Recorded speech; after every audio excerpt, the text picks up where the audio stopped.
I know that some in our audience know the finer points of hockey. The Chris Johnston Show. We are your friends. The biggest stories, bringing you inside the game. What did you hear? The Chris Johnston Show. Powered by Sports Interaction. Wanna bet? What is going on? Here's Chris with your host, Julian McKenzie. Part of the game. CJ, did you catch Connor McDavid scoring his 60th goal of the season last night? Yep, fittingly in overtime too. So Fittingly. You know, pretty big game player having just an insane season. I mean, we've come to expect so much from Connor McDavid, but I think you almost have to recalibrate what he's doing now. And for him to get to 60 goals already is quite an achievement, you know, just given that he hasn't been necessarily known as a goal scorer during his time in the NHL. I mean, it's not been a weakness of his, but his strength clearly has been some of his playmaking and consistent ability to put up points. But he's finding the back of the net this year. And, you know, you just feel like, you know, Austin Matthews raised the bar a little bit last year by getting to 60, first player in a while. And then Connor McDavid's blowing right by him a year later. I find it funny that people have pointed out that Connor's the first Oiler to score 60 in a season since Wayne Gretzky, as if, you know, Wayne Gretzky hasn't gone beyond 60 before numerous times. I just find that a small, funny thing. But a really cool accomplishment on the part of Connor. 92 in his third full fucking season. It's crazy. Yes. But I mean, this is nuts too. Come on. I mean, this is, I think there's a pretty significant mark out here. And I don't know if everyone else is focused on it, but, you know, if he can get past 65, I mean, 65 is the best goal scoring season of the modern era, call it the salary cap era.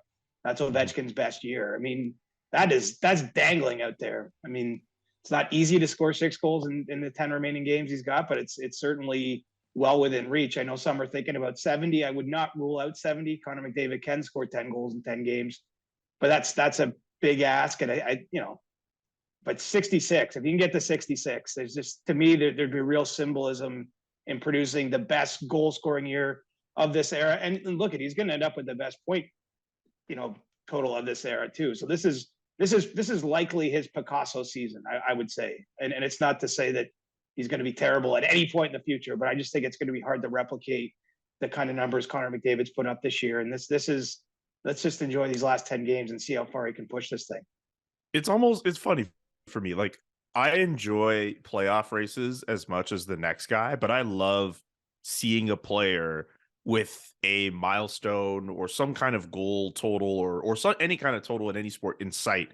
And then you're counting down the games and counting down the goals or hits or whatever they need to get to that number. Like, that is almost as exciting to me as seeing like which teams are battling to make the playoffs, just because like you'll see that like for certain guys, like they know that matters and they're going to do everything they can to ensure that record or just any type of number can be matched. So like, that's why I feel while 65 or 66 is a cool number, like I'd like to see him get to a full round 70. Like, that's going to be really fun to see. And plus the Oilers are going to make the playoffs anyway, barring some catastrophic final 10 games for them. So I feel as if a guy like Connor could just, you know, not cruise, but put himself in a position where he could get that total, especially if Leon Draisaitl is just going to be feeding him. Got himself a bunch of assists in that game against the Coyotes as well. Like, we keep talking about them, we keep hyping them up, but like, there's such a great source of entertainment between Leon Draisaitl and Connor McDavid being on the same team and picking up points almost every night. Well, and look at the way the Oilers play. I mean, they're winning these games 4-3. They beat San Jose this week in a game 5-4. The Sharks had a few goals disallowed. I mean, this is 80s style hockey that the Oilers play. I think for good or for worse at times, and I think that will be interesting to watch during the playoffs. Can they sustain that? This is a little bit of a test. You know, can you win with this kind of offensive engine that they have when the games get tighter and the margins for error are smaller? But you're right. This is a high flying offensive team, the best power play. You know, really over the last number of seasons, this is the best power play we've seen, the most lethal. You know, kind of interesting that they traded Tyson Berryway this year as part of that deal to get Ekholm because he was the quarterback of that power play. So they were messing with something that was working pretty well with that trade. But yeah, I'm with you. Connor McDavid, he's he's almost inevitable at this point. And I kind of agree with your assertion here that I'm sure his teammates, not that he needs help, but his teammates will be looking for him. I still think 70, look, I'm not betting against it. I'm not saying it could never happen, but that's a huge ask at this point. I mean, he just scored 2 goals, with 11 games left. So he'd need to finish with 12 goals in his last 11 games to do it. Again, not impossible, but I think if he gets to 66 goals, if he gets over 150 points, I mean, he's going to end up with a season points-wise that only Gretzky and Lemieux have ever hit. And I know those guys went way beyond where McDavid's total is going to be in a different era, but like this is seriously like Mount Rushmore kind of stuff that we're watching from McDavid. And as I say, just enjoy the ride. And then it starts at 0 on April 17th. That's the crazy part. Everyone's goal total, everyone's win total. I mean, the Bruins can have this fantastic historic season. McDavid can have this historic season, and then we're going to measure them all by what happens from April 17 onwards anyway. 2 quick things about Connor before we bring on DP for Sports Interaction. So Connor has 60 goals and 138 points. How close are we to saying that him winning the Hart Trophy is unanimous? Are we already well past that? Is there anyone in your mind who could possibly make a case? Is it really just open shut case when you put it in the ballot? Connor McDavid, number 1 MVP. It should be for everybody in this case. For me, absolutely. I mean, I can't speak for every voter out there, but I don't see a case to be made for any other player, quite honestly. Sometimes there's a but to one of these things. I think it's Connor above everybody this year. I mean, just look at even on his teammates, like how many more points he has than anybody, and the way he's clearly lifted the Oilers. You'd really have to be stretching your mind into some weird places to think that Connor McDavid isn't going to win the Hart Trophy, isn't going to win the Ted Lindsay Award. The MVP is voted by his peers. I just think, I think this one, he doesn't even have to go to the awards show in Nashville. Put it this way, I think he can already book his ticket. He's won it. And the last thing, I know you wrote about it for North Star Bets. He was asked, Connor McDavid was asked about the ending of this week's World Baseball Classic, which saw Shohei Ohtani strike out Mike Trout. And Connor McDavid was asked about how exciting that was and how cool it was, and the big quote going around. That's what we've been asking for in hockey for a long time, right? Best on best. Look, everyone's talking about baseball, and you see Ohtani versus Trout, and that's what hockey has been missing for almost a decade now. We've spoken about our need for best on best. Just was curious about what he had to say with regards to that subject. Well, I think we should view it through his experience, right? He's in his 8th NHL season. He has one best on best tournament on his resume, and that was, the sort of gimmicky Team North America team. I know they were fun, but if you're Connor McDavid, you want to pull on a Team Canada sweater and play alongside your boyhood hero Sidney Crosby and go head to head with the Americans and the other great teams out there. I think, his frustration is certainly not his alone. I think it's this whole generation of players have really lost those storylines, those opportunities. They haven't had a stage like the one you saw with Ohtani and Trout. And the truth is, Julian, I don't think they're going to get one for a long time yet. This is no longer just, the inability of the NHL and NHLPA to plan an event and make the logistics work. This is a geopolitical issue. And the other sports don't face it to the same degree. You can have the FIFA World Cup without Russia. You can play a World Baseball Classic without Russia. NHL players from other countries didn't want to play a World Cup without Russian athletes. And, the stage we're at in the world with the war in Ukraine and Russia's, tactics there, you just can't have Russian players in international competition. So, I think at earliest, they're still talking about maybe a February 2025 World Cup. I think that's a long shot at best. And even the 2026 Olympics are just, it's not a slam dunk that the NHL will be there. There's concessions needed from the IOC. There's just a lot at play. And so, Connor McDavid isn't just looking at this year and saying, hey, I'm not going to have a best on best this year. Like, he's looking at the next 2, 3, 4 years.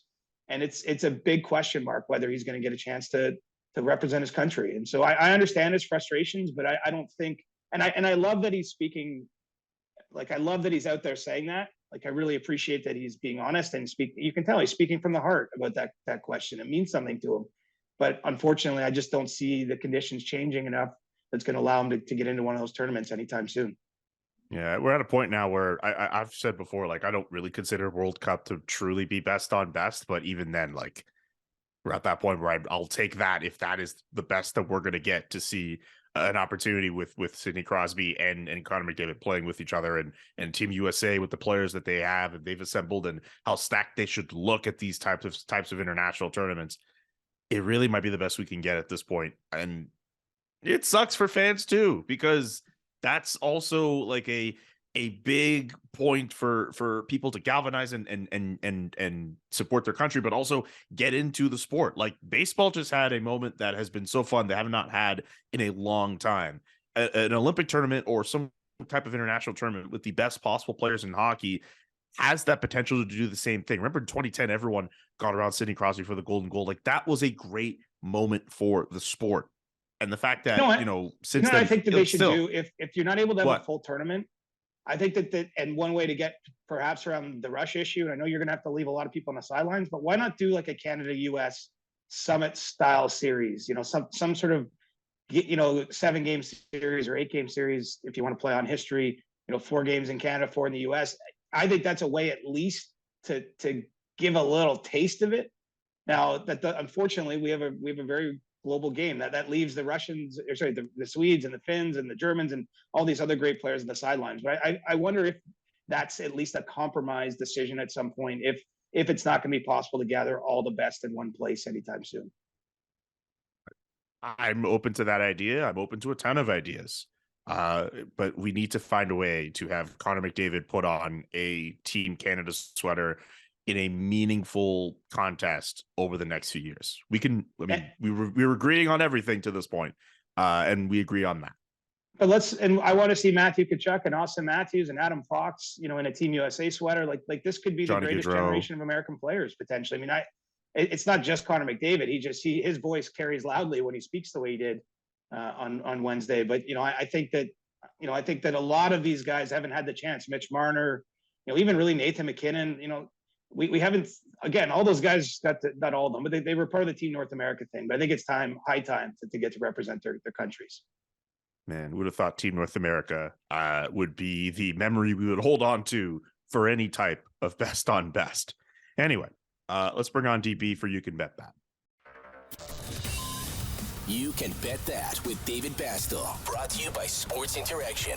Get in the action and make a play. 19 plus. Please play responsibly. Welcome to You Can Bet That with David Bastel. Remember to hit up sportsinteraction.com/SDPN for all of your gaming needs. Took a look at the goal totals for Austin Matthews and William Nylander to this point. William Nylander at 35, Austin Matthews at 32 goals. The Leafs have 12 games left to go, if I have that correct. What's the chances that both of them reach 40 goals, DB? Julian, that's an excellent question. Previous from our other conversation, guys, it kind of got triggered where we started thinking about, 240 goal scores on the same team, pretty good optics for an offense, right? You don't really see that too often. I know it does happen, and you know what? There's an opportunity here for the Toronto Maple Leafs, so we threw that out there. Right now, the yes is a 220. It is the underdog. The no is the favorite at 160. But as you mentioned, 12 games left. They're within striking distance. I think one of them could get it. And you know what? Austin Matthews right now, CJ, is kind of starting to heat up a little bit, and I wouldn't put anything past him to hit that 40-goal mark as well. And if he does, and Nylander does as well, there's your yes proposition. Yeah, it's a tough ask, though. It's tough Yeah. to both of them. And William Nylander's been, the subject of some pointed remarks from his head coach recently, Sheldon Keefe, trying to get him going. His game hasn't been off. But 40 is a pretty big number still. I mean, we're seeing some really big numbers league wide, but 40 I think is a carrot for players and kind of a magnet when you get to this point in the season. So I think both those guys will have that somewhere in the back of their mind as they go down the stretch here. 12 games left for the Toronto Maple Leafs. Could they get to 40 goals? Need I remind you, all the Flames had 3 40-goal scorers last year. Just for no reason. Don't forget to check out sportsinteraction.com/SDPN for all the best odds before game, in game, and the best props. Again, sportsinteraction.com/SDPN. DB, we'll talk soon. Thanks, guys. This episode of the CJ Show is brought to you by NordVPN. You tired of those regional blackouts when you're trying to watch your favorite sport? With NordVPN, you can switch your virtual location to a country or part of the world that is showing the event you want to watch, so that way you don't miss out and you can watch the action live. You may be getting concerned about your private data being thrown out there and people invading your privacy, and you might not be the most tech savvy person. Luckily for you, NordVPN is a one-stop shop for all things cybersecurity. It is incredibly easy to use, and with just one click, you're protected. With your NordVPN account, you can have up to 6 devices protected. It's like your laptop, your cell phone, what other devices, what else you can use to put on there. Just all these different devices you could just use. Up to 6. Pretty great. You no longer have to worry about hackers, malicious sites, pop-ups, just for the price of a cup of coffee a month. You have complete peace of mind knowing that your devices and data are protected. A small price to pay for premium security and access to a vast amount of entertaining content from all over the world. Grab your exclusive NordVPN deal by going to nordvpn.com/CJShow to get a huge discount off your NordVPN plan plus 4 months for free. It's completely risk-free with Nord's 30-day money-back guarantee. This episode of the Chris Johnston Show is brought to you by Manscaped. Breaking news: Manscaped now sells beard products. That's right. They are once again revolutionizing men's grooming with the brand new Beard Hedger Pro Kit. From a beard trim to a fresh shave, the technology behind the Beard Hedger Pro Kit allows you to shape your signature beard look, and now you can finally use Manscaped products to make your drapes match your carpet. Wow, that is a line. Now you can finally use Manscaped products to make your drapes match your carpet. I'm just going to repeat that for added effect by going to manscaped.com and using the code CJShow for 20% off and free shipping. It is time to tame your mane. You could do it with this bad boy here. No one likes a weird beard, so say goodbye to all your stubble trouble with Manscaped's Pro Beard Kit. It starts with this bad boy here, the Beard Hedger. It is weird to say that this thing is a juggernaut of fixing faces, considering what the J word means to all of us here at the CJ Show. But business is business. This thing is a juggernaut of fixing faces. First off, the cordless trimmer has a rotary wheel that gives you about 20 hair cutting lengths, all with one guard.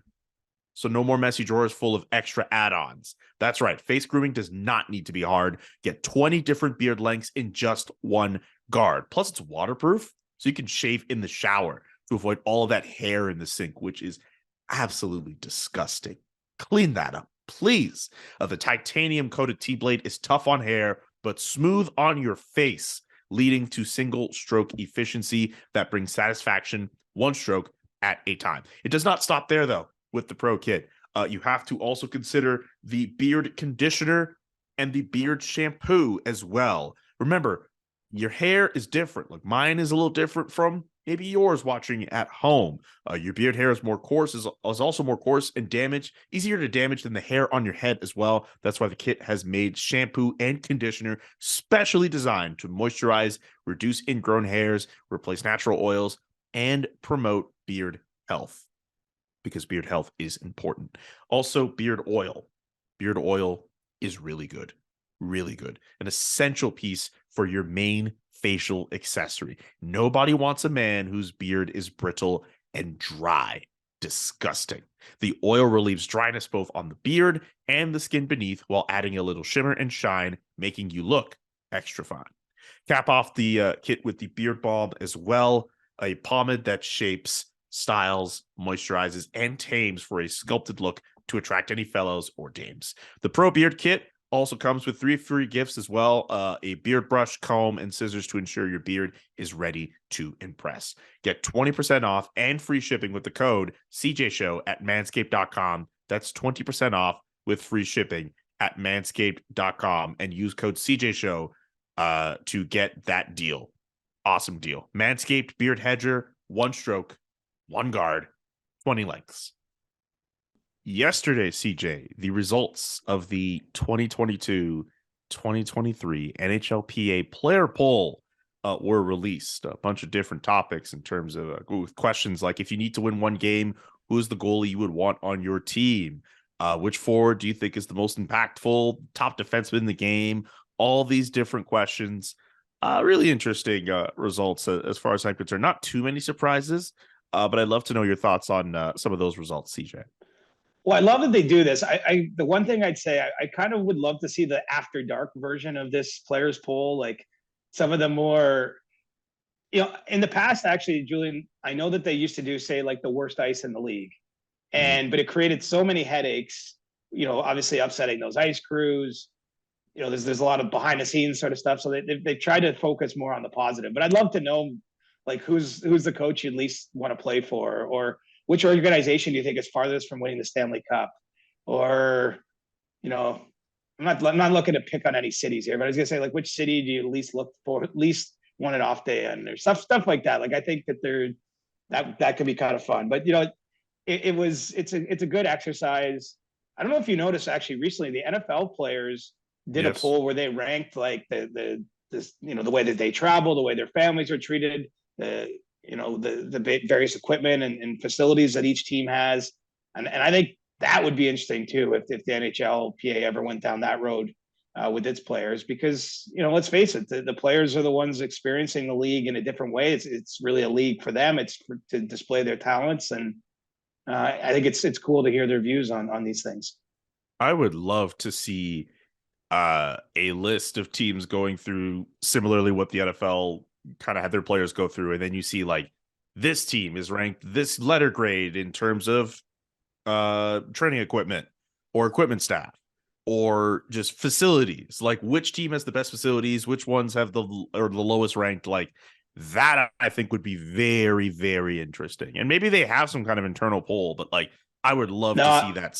Not even they don't do that. And it's interesting in the NFL, like, I'm pretty sure it's literally meant to sort of shame certain teams or owners into improving these things, right? Like I think that it's not just there to embarrass someone or give the media a headline. I think you're trying to spotlight, gaps or issues that exist in certain places and kind of air them in public. And you hope that there's a response from those organizations. I'm pretty sure that the Washington Commanders were, like, pretty sure they were last in, like, everything. And that's a team that's up for sale right now. And so, when that poll comes out, and when or if there's a new owner there, I mean, maybe that gets some things changed. I'm sure the NHLPA could use it to similar effect, although there's probably a cost benefit analysis, right? Like, how much is it worth pissing people off? Because obviously they have to do regular business with the NHL. They have to, reach agreements. I mean, eventually, we talked about best on best at the start of the show. Eventually, there's going to be a best on best tournament. It's going to be done in conjunction with the union and the league. And so, I don't know if we'll ever see that kind of thing in the NHLPA, but, I'd like to see it. I'm with you. Like, in terms of the poll itself, I mean, there wasn't too many surprises, a lot of love for McDavid and Crosby and kind of the guys that you would expect. But, that's sort of the ultimate respect, though. If you're those players, like, that's got to be pretty cool to get that kind of shout out from your peers. I think it's even more important than the media giving you love or even the fans. I think that having the respect of your peers, if you appeared anywhere on this poll, that's a little feather in your cap.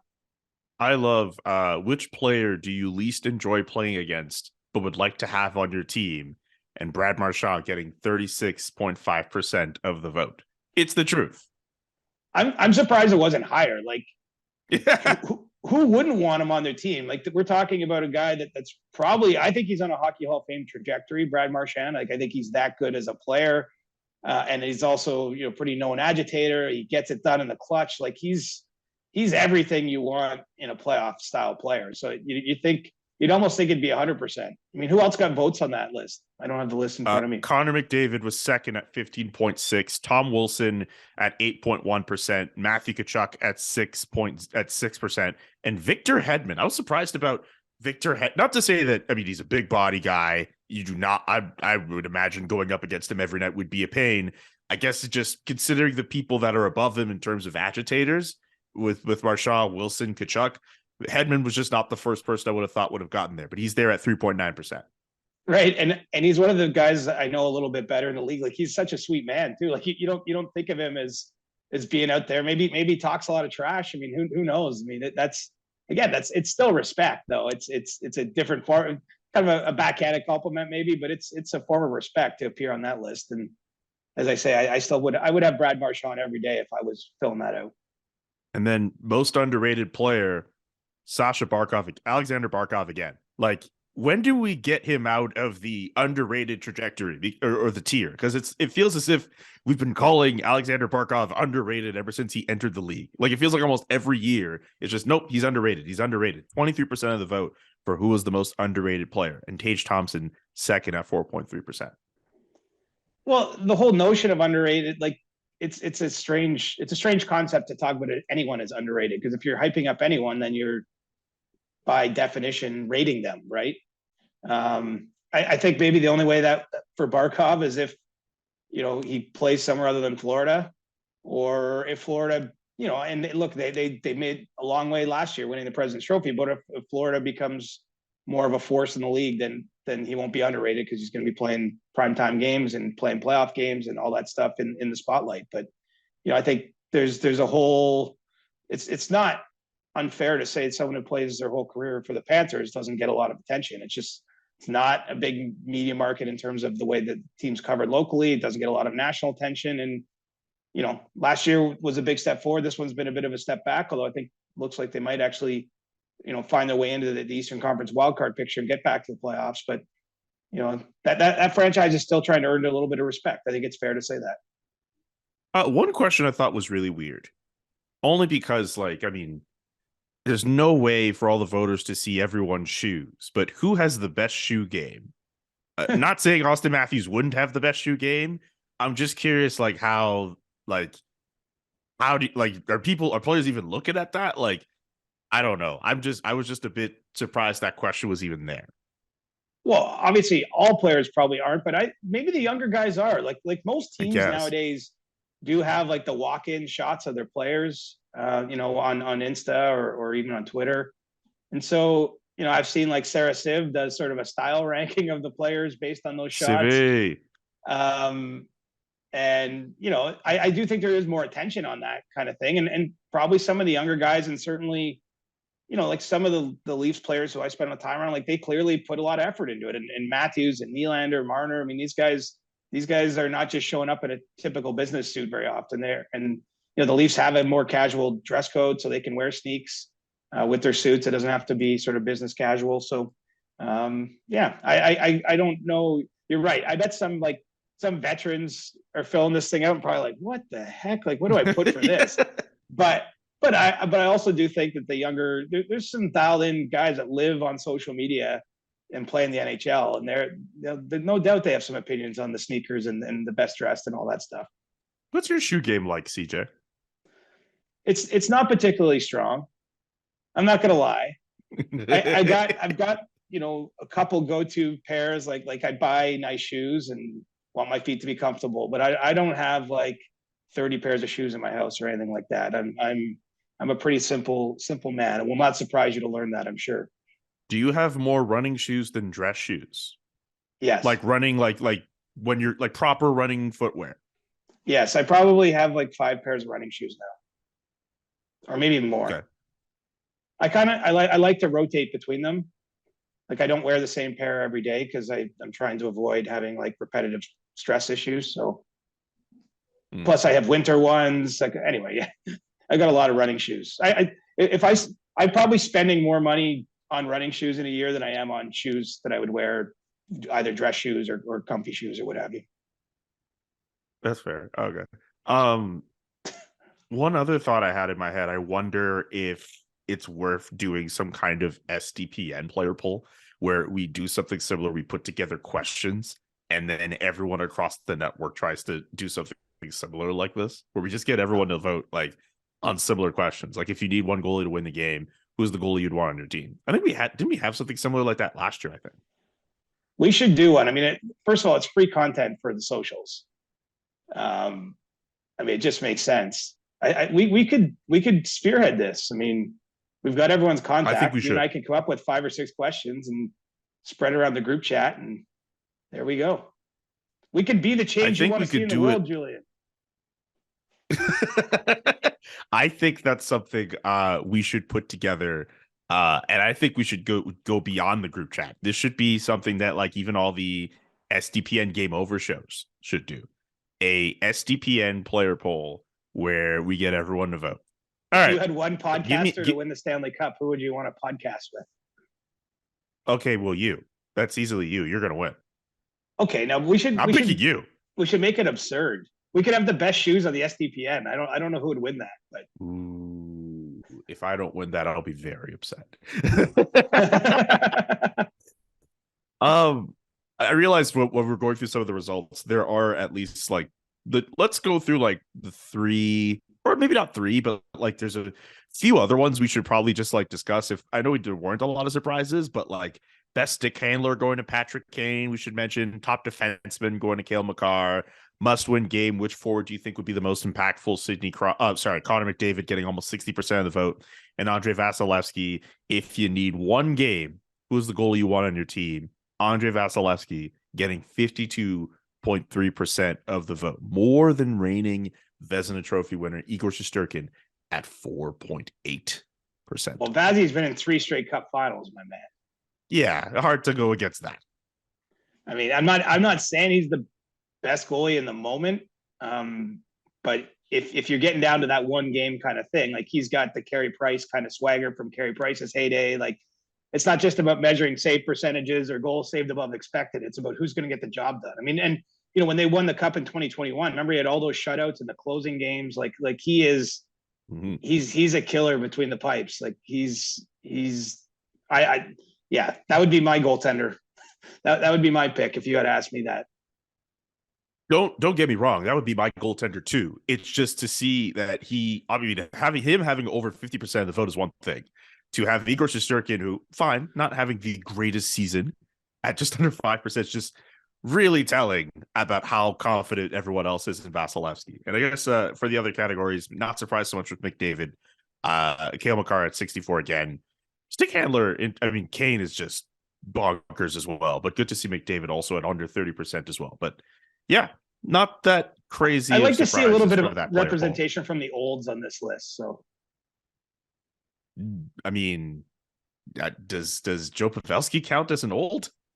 Yes. He's the leader of who affects the game most around the net. I thought Matthew Tkachuk would have gotten more votes than 8.8% of the votes. The players know, man. The players know. They do. That's fair. They know. Anyway, we will try to find a way to create some kind of player poll for ourselves so we can be silly on our own. And please let me come up with questions, and I will make sure that we will make them as not all of them absurd, but we will definitely have some absurd ones, and we'll do it as a cool thing. Let's look at the playoff races right now in both the East and the West, just really quickly. Looking at the Eastern wild card, Pittsburgh just got themselves back into the wild card chase. They're back into the second wild card spot, I should say. Florida's a point behind. Any other notable things you're seeing on the Eastern playoff race, Siege? Well, I mean, I think you can look at the Metropolitan Division and try to forecast who's going to win that division. You know, I think that it's a pretty big carrot. Look, there's no easy playoff matchups, but if you can face a wild card team, that's probably better than having to face one of the Devils or the Rangers in round one if you're in the Metro. And you know, I kind of feel like Carolina is going to hang on, but it's really close there with New Jersey. You know, obviously Carolina is down Svechnikov now, but you know, I just think that team is it's damn good, and it's been good for a long time. You know, to me, that's who I would be picking to win that division, but that'll be kind of an interesting race. You know, we're also, you know, if you're watching the Atlantic, we know Boston, they could dress to Providence Bruins for the rest of the year and still win the conference, win the President's Trophy. But you know, the Toronto Tampa thing is going to probably go down to the wire in terms of which team opens on the road and who secures home ice advantage. I'm not really sure how much that matters. I mean, it definitely doesn't matter on the Lightning end of things. Like those guys will win anywhere you want to play. But you know, I think that there's a case to be made, even though the Leafs lost a Game 7 to Tampa on home ice last year, that they would still want the chance to play Game 7 at home. So you know, the Leafs I know are pushing for that. You know, and the wild card race, I don't have any strong opinions. It feels, I mean, and Matt, look at Pittsburgh as the league's longest consecutive streak of qualifying for the playoffs. It matters to those guys to get in. And you know, you saw Crosby score a pretty ridiculous goal the backhand, big game against Colorado on Wednesday, and like he's still there. I just feel like somehow, some way, even though this Pittsburgh team is quite diminished from where it has been, that they're going to find their way into the dance. But it's tough. Like the Islanders are right there. Sorokin's playing great, and Florida is climbed all the way back in. It looked like they were dead to rights, 2 months ago, but they've found their way back into that picture. So that's kind of. I think Pittsburgh gets in, and I know you don't want to play the Islanders, even if they squeak into that last spot. Like if you're Boston, I mean, I'm not saying anyone scares Boston, but you don't want a chance where you could get goalied, and I think that is very possible if you face the Islanders. Did you see Steve Dangle's LFR this week after the embarrassing loss to the Islanders? Any worries there? I did not. Oof. Just another one of those ones where he kind of goes off and strains his voice a little bit. But 7-2 is never a good score. No, it's hard to paint that one in a positive light. I mean, it was a 3-2 game, and then it got away pretty quickly. And they also pulled the goalie with 6 minutes left. So I mean, the final score isn't just indicative. But yes, poor Steve. Yeah. But any like worries with like the Leafs and how they had all these new players and people are wondering like, oh, did they add too much? And everyone's trying. I mean, there's some injuries as well too. Like anything with those guys, you're kind of keeping an eye on. No, I don't see that much reason for concern myself. I mean, I think the Leafs have been good enough for long enough to earn some benefit of the doubt when it comes to these games right now. Like they lose 7-2 to the Islanders. Wouldn't surprise me to see them win 4 in a row after that. Like it's to me, they have consistently stayed away from long losing streaks. I'm not trying to put any positive spin on a 7-2 loss, but I just think it's one game out of 82 in a lot of ways. And let's face it, it's what we've all been saying. These games really don't matter very much. I mean, this is part of the complaint about the whole playoff system, right? They've just been locked into this matchup with Tampa forever. I can't get too worked up about it. Now, if they string 3 of those efforts together, we have a different conversation. But to this point, they haven't done that, and I think that it's natural to wonder about how all the pieces are going to fit. But if you watch Julian, like the way Sheldon Keefe has juggled the lineup, like he's taken 3 and 4 players out every game. He's trying all sorts of like it almost feels like preseason or something. Like it feels like they're just experimenting with everything because they have this time to do it. Clearly, as the playoffs get even closer, we're still a month away, though, right? You want to see every team that has high ambitions playing at their best.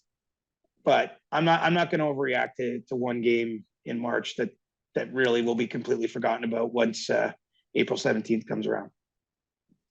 Very fair. We should look at the Western Conference. Because there are some tight races there. The Central Division right now, Dallas and Minnesota tied at 90 points. Vegas with only a 2-point advantage on Los Angeles. And even Edmonton, 4 points behind Vegas. I didn't even mention Colorado in the Central, which is 2 points behind Dallas and Minnesota. And then you get to the wild card where Seattle and Winnipeg are in spots right now. And Calgary and Nashville are still just hanging on by the smallest of threads. What are your thoughts on what's going on out west? Colorado just seems like they're just lurking, don't they? I mean, like they just all year long. I mean, they've had terrible injury situations, a lot of players out, and haven't blown anyone out by any stretch of the imagination. But I just feel like they're just sitting there, perhaps even to win the division. Although I don't really think with the experience they had last year that is that important. I mean, for them, it's just about getting in. Nobody's going to want to play them. I can guarantee you that in round 1 or round 2 or wherever else they play. And so I wonder, do they have a surge in them? Minnesota's had a crazy hot stretch to even get to where they're tied with Dallas. I think ultimately Dallas probably wins that divisional crown in the regular season. The Pacific Division to me is a bit of a grab bag. I mean, the LA Kings, in talking to some people, they've really opened eyes this year in the Western Conference for some of the teams they're playing against. I think they're getting some goaltending now. Like the Korpisalo Gavrikov trade has really worked well for them since the deadline. And all of a sudden, they have a plus goal differential. Remember, it wasn't that long ago they were a playoff team and they had allowed more goals than they'd scored because they couldn't get a save. And so, they are dangerous in the Pacific. Vegas, I don't know what to make of Vegas this year. I mean, Mark Stone not in the picture, but they've, like, full credit. They're sitting there at the top of the division as we're recording this. I still think Edmonton can win the Pacific myself. The Oilers, they seem to really have a good thing going. I think the Ekholm trade has been a big positive for them at the deadline. Absolutely. And, they're just outscoring their problems on any given night. Even if they have defensive issues or goaltending challenges, they find a way to score at least one more than the opponent more often than not. So, I could see Edmonton still creeping up there and winning that division. As for the wild card, who knows how that's going to go? I mean, it's been strange to see the Jets leaking oil for so long, and they still managed to hold on to a spot. I know this will be close to your mind, but the Flames have flamed out a little bit, and aren't pushing hard. I mean, Nashville sold pretty aggressively at the deadline, and I know one thing that management communicate to the players is this isn't going to be like a full-scale teardown. This is a momentary kind of reset. We still believe in the team, and they still have UC Saros, one of the best goalies in the league, and they have quality players, right? Like, this is still a team with Roman Josi and Philip Forsberg and difference-making kind of guys, and so maybe they'll find their way back. But I think more. I'm kind of rooting for Seattle. I know that's almost unprofessional of me. Like, I don't have any tie to the Kraken, but I just think it's cool for a new fan base to get energized around a playoff race. I saw that they're doing like a little bit. They have like a little thing going on. John Forsland, their play-by-play man in the booth, has like Ryan Clark tweeted this out, a picture of they have almost like a prayer circle for the playoffs. Like, they have candles and everything. They have like this whole like shrine for trying to make the playoffs in Seattle. They got a big win in Dallas this week. But I'd like to see the Kraken get in, just because I think, and as I've said, I'd like to see a Kraken Golden Knights playoff round. I think that if CJ could pick the playoff matchups, that would be one I would lock in right now for sure. By the way, the name of the so I'm looking at the photo with this shrine. A lot of those look like Christmas lights and random little flowers around, and it's all part of a new religion that John Forsland calls Krakenism. That's good. I like Krakenism. I want the Kraken to make it too. I think it's really cool to see a team that everyone was dumping on them last year for how they handled the expansion draft, and then for them to be a playoff team in their second year of existence. Like, the Vegas Golden Knights have kind of ruined what an expansion team should really look like, a team that should just kind of suck for the first few years before they get their footing. Like, now we're going to be in a situation where, like, the last two expansion teams, if it happens, like, the Golden Knights have the year that they have in the first year, but like Seattle, if they make the playoffs in their second year, that's excellent as far as I'm concerned. That's really cool on their part. And I mean, they're only like 5 points away from Edmonton, a little farther for them to catch up to Vegas, mind you. But if they get in as a wild card, that is a huge success for their season. Well, and it validates, what the NHL did. They changed the expansion rules before Vegas, right? Like, compared to the expansion you saw in years gone by when teams like Minnesota and Columbus and what have you, came into the league, they didn't have anywhere near as favorable rules in place. And the NHL said, hey, we're charging you more money for these franchises, so we're going to give you, a better team to begin with. And I think it's been justified. I mean, Vegas blew everyone's expectations out of the water, but they've been a playoff team, all but 1 year of their existence. And, I think Seattle, what they lack is sort of like a true star. I think Matty Beniers will be that. But they don't necessarily have like one difference maker, but they're just a solid team that gets scoring up and down the lineup. Vince Dunn's had a great year on their back end.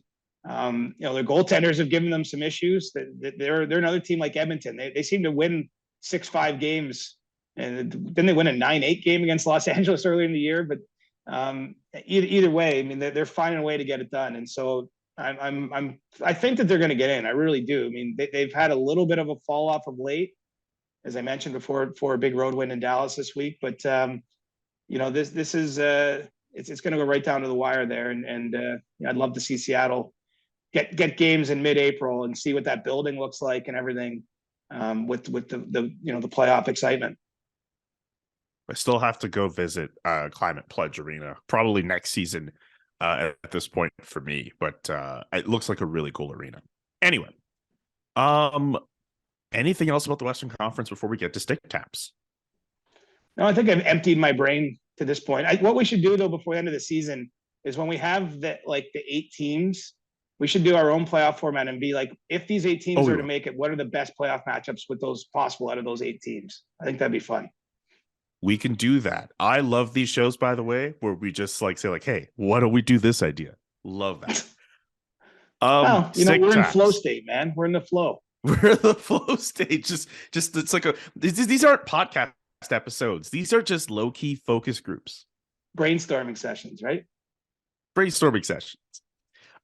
We should get to stick taps before we get on out of here. Before we move on here on the CJ show, let's talk about Formula One, one of the biggest sports in the world, one of the fastest rising sports in the world. You've probably watched Drive to Survive on Netflix.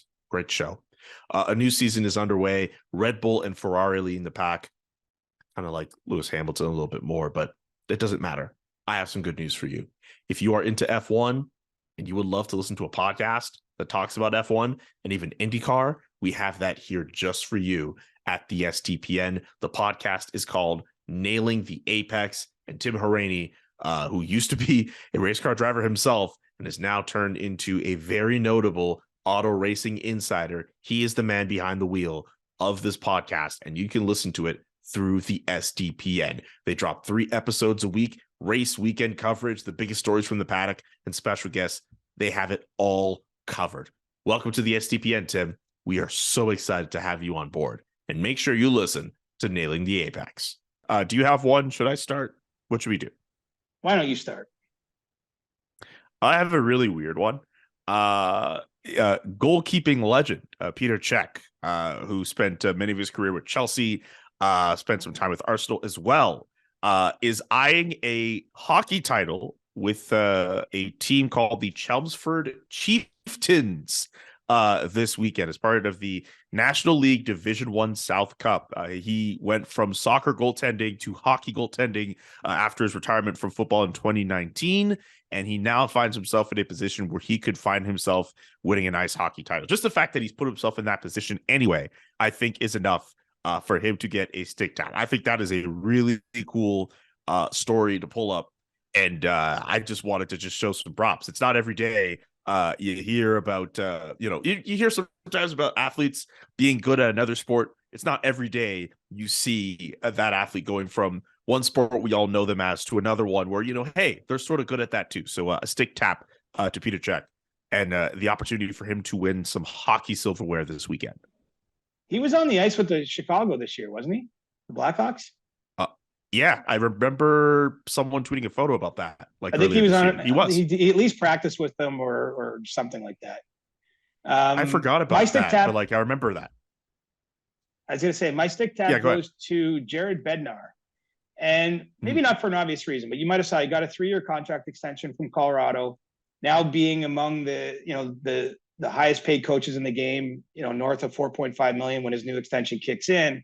But I think it's a good chance to say, like, this guy has seen some things.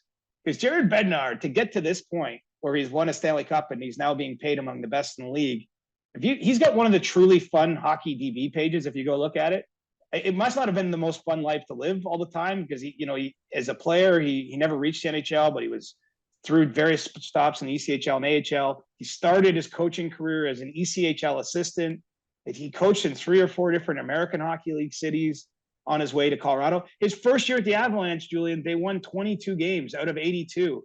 And that ended up being a very fortuitous year for Colorado because they drafted Cale Makar that season. And so to speak, the rest is history. But, this guy was a long shot, I would say, to become among the league's best paid coaches, to have the kind of tenure he's had. And props to him for sticking with it and finding a way to get this kind of reward. It's a financial reward, but I'm sure it must be rewarding to have been through all those different places, lived in all those spots. He was in the Cheese Toast League, man, the East Coast. And now he's eating caviar with the Avalanche. And if we're not too careful, he could be eating caviar out of the Stanley Cup for a second consecutive season. Don't sleep on the Colorado Avalanche at all. Not bad at all. Not bad at all. And with that, that's going to do it for the Thursday edition of the CJ Show. CJ, always great to do these shows with you, man. We'll be back on Monday with a brand new episode. Get your questions in now for Ask CJ, whether on Discord or on Twitter. We'll try to get to as many as we can. For CJ, I'm Julian. So long. Enjoy your weekend, and we will see you on Monday. The Chris Johnston Show. Powered by Sports Interaction. Want to bet? Inside the Game, twice a week. Follow Chris on Twitter @ReporterChris. And follow Julian McKenzie @JKMcKenzie. The Chris Johnston Show.